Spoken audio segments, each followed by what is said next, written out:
Storyteller aboard Aurora.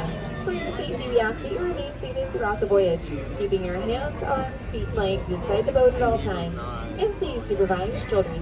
Now, most people travel into enchanted worlds with pages of a book. For those who are lucky enough to visit in person, others through a rabbit hole is what takes me down. Well, they often find the way in to be magical, or perhaps menacing.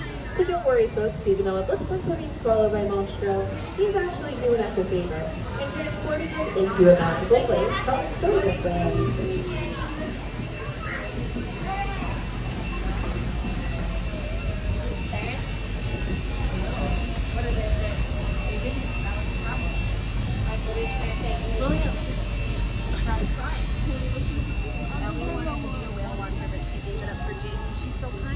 Of course, our story starts with once upon a time, and in this case, a big bad wolf.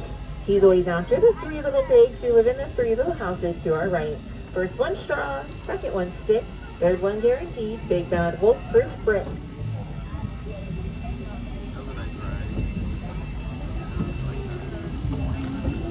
Our story then takes a curious turn to the left, where you'll soon discover the quaint English village that's home to Alice. Where one golden afternoon she followed a very late white rabbit down a rabbit hole and fell down into Wonderland. On the second star to our right is London Park, over which Peter Pan, John, Wendy, and Michael Darling first flew, with help of Tinkerbell's pixie dust on their way to Neverland, where they don't have to grow up.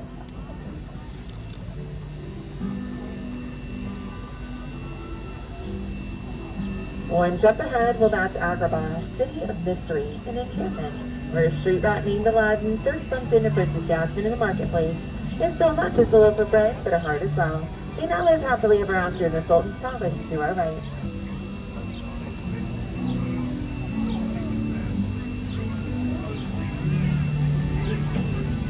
These magical places in Storybook Land are where love is evergreen, just like the plants in the arches above us.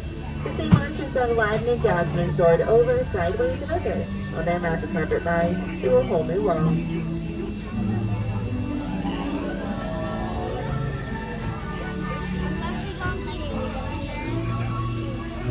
Inside the Cave of Wonders, just ahead, you might spot the genie's lamp. Legend does have it that whoever sets the genie free will be granted his 3 wishes. So let's make a wish. It just might come true.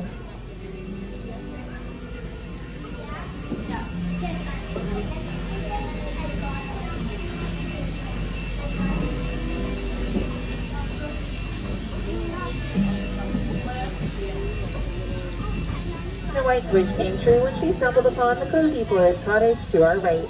It's the home of the 7 dwarfs who offered her shelter thanks for her kindness. On the other page to her left, Cinderella wished to go to the ball, but her wicked stepmother forbade it. Her fairy godmother granted her wish, but when Cinderella didn't leave the ball by midnight, well, the magic ran out. And while magic has limits, love doesn't. Now Cinderella lives with her prince in that castle.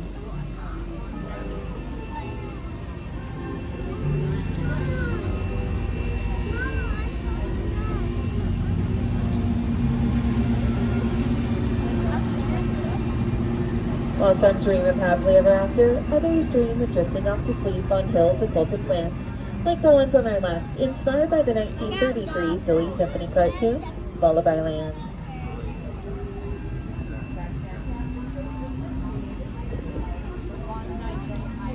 There's magic everywhere in Storybook Land, even in all these teeny tiny plants, which will never grow big, thanks to the enchantment of Tinkerbell.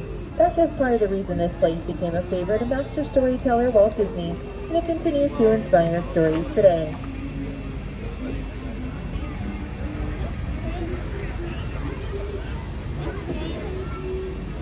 Stories like Wind in the Willows with Mole, Rat, Badger, and Mr. Toad, whose stately manner is coming up on our left.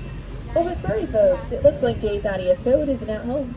He's probably off on some wild ride somewhere in Fantasyland. And stories of magic like that of Arendelle beneath the frozen mountains just beyond.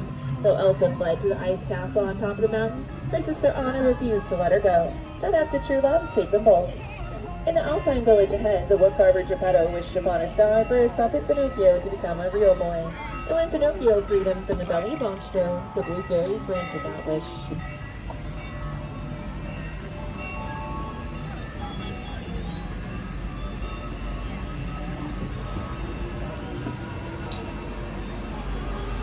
extra meadows wishes like those made in so many fairy tales. Like the one that led a little mermaid named Ariel to get out her life under the sea, enjoying her ferrets in a castle to our right. Ariel's story started in the underwater city of Atlanta, behind the waterfall to our left, and now spills out into adventures that are like all good stories, like happily ever after. As we return to the dock, I'd like to remind everyone to keep all hands, arms, and fingers inside the boat and away from the dock. When we do come